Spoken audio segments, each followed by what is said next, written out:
बिहार विधानसभा और कटिहार का सदर विधानसभा सीट जो है हॉट बना हुआ है। लगातार बताया जाता है कि यहाँ की जो लड़ाई है वो त्रिकोणीय है। इसी क्रम में हमारी मौजूदगी कटिहार सदर विधानसभा क्षेत्र के ड्राइवर टोला इलाके में है और हमारे पीछे तस्वीर देख सकते हैं। जो जनसुराज पार्टी के जो प्रत्याशी हैं डॉक्टर गाजी सदीक, वो तमाम जो यहाँ पर जो टेम्पू स्टैंड है, जो टेम्पू चालक लोग हैं, उन लोगों से मुलाकात कर रहे हैं और उनकी स्थिति से जायजा ले रहे हैं, मतलब उनकी स्थिति को जो जान रहे हैं कि आखिरकार यहाँ की मुख्य समस्या क्या है। आप देख सकते हैं डॉक्टर गाजी सदीक साहब है, तमाम रिक्शा चालक हो, टेम्पू चालक हो या दुकानदार हो, सभी लोगों से मिल रहा है। अब इनसे हम बात करने का प्रयास करेंगे कि आखिरकार जो है इस इलाके में जो मुख्य समस्या इनको क्या समझ में आई है। अभी तक जहाँ तक जनसंपर्क में लगातार ये जुटे हुए हैं, हम जो है बात करने का प्रयास करते हैं कि आखिरकार जो है लोग इस मतलब किन मुद्दों पर। जी, क्या नाम है आपका? दिनेश पासवान। क्या लगता है इसमें परिवर्तन होगा या नहीं होगा? जितना नहीं का तो हम लोग कोशिश कर रहे हैं और मेरा तरफ से भी सोचे कि वोट दे आगे सर के सर को।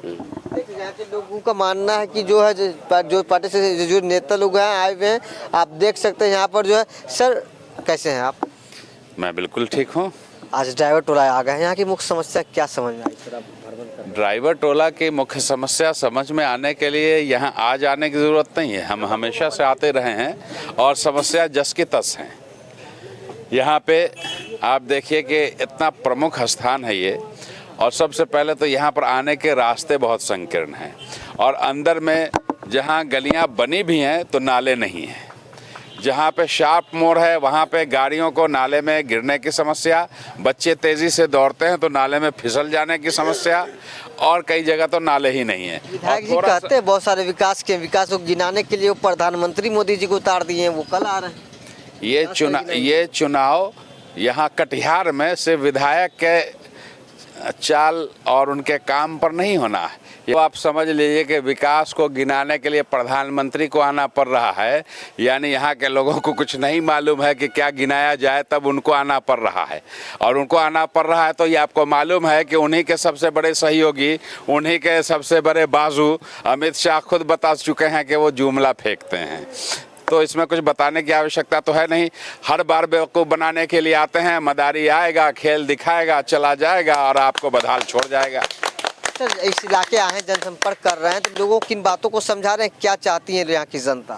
लोगों को सिर्फ ये याद दिलाने की ज़रूरत है, लोग तो हनुमान हैं, आपको जामवंत बन के काम करने की ज़रूरत है। आपको ये बताने की ज़रूरत है कि लोकतंत्र में चुनाव 5 साल में इसलिए होता है कि अगर उस 5 साल में आपका प्रतिनिधि आपका नेतृत्व नहीं कर सका, आपके यहाँ विकास जितनी गति से होना चाहिए वो नहीं कर सका, आपके यहाँ खुशहाली लाने का प्रयास नहीं कर सका, तो 5 साल में बदल दीजिए। लेकिन यहाँ 20-20 साल से लोग जमे हैं।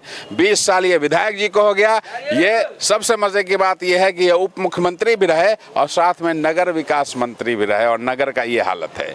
और एक चचा जिनको लत लग गई है चुनाव लड़ने की, बीमारी की हद तक लत लग गई है, पिछले 4 बार से चुनाव हार चुके हैं, 1985 से चुनाव लड़ रहे हैं, 3 बार जीते हैं, वो भी मैदान में हैं और वो भी अपना काम गिनाने का प्रयास करते हैं। लेकिन काम क्या गिना पाएंगे जो शिक्षा मंत्री रहा और कटिहार की शिक्षा का ये हालत है। तो मिजाज क्या समझ में आया? मिजाज साफ है।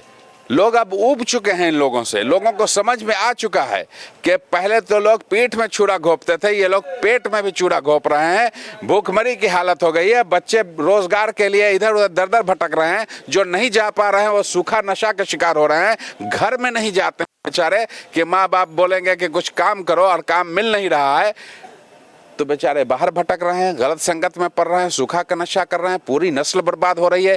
ये जिम्मेदार है, ये सरकार जिम्मेदार है, डबल इंजन की सरकार जिम्मेदार है जिसने रोजगार की व्यवस्था नहीं की, और रोजगार की व्यवस्था के साथ साथ शिक्षा की व्यवस्था नहीं की। शिक्षा की व्यवस्था इसलिए नहीं करते हैं ये लोग कि ये लोग जानते हैं कि ये लोग शिक्षित हो जाएंगे तो रोजगार की व्यवस्था स्वयं भी कर सकते हैं। क्या होगा जनता ने मौका दिया तो?